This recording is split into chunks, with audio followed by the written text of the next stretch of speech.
জানো মা, রাজুর মা রাজুর একটা 1200 টাকা দিয়ে জ্যাকেট কিনে দিয়েছে। তোকেও দেবো বাবা, সামনে শীতে তোকে জ্যাকেট কিনে দেব। সামনে শীত আসুক। কেন, এখন বুঝি আমার শীত লাগছে না? আমার বন্ধু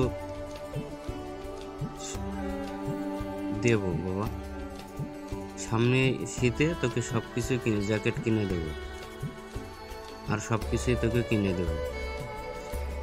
আমার বন্ধু সাজু, ওকে ওর মা শু কিনে দিয়েছে, তোকেও কিনে দেবো বাবা, তোকে জ্যাকেট কিনে দেবো, শু কিনে দেবো, সামনের শীতে কিনে দেবো। এখন বুঝি আমার শীত লাগে না? তুমি সামনের শীতে কিনে দেবে? তুমি ভালো না, তুমি ভালো মা না। দেবো বাবা, আমরা গরিব, তোকে 1200 টাকা দিয়ে জ্যাকেট কিভাবে কিনে দেবো বল?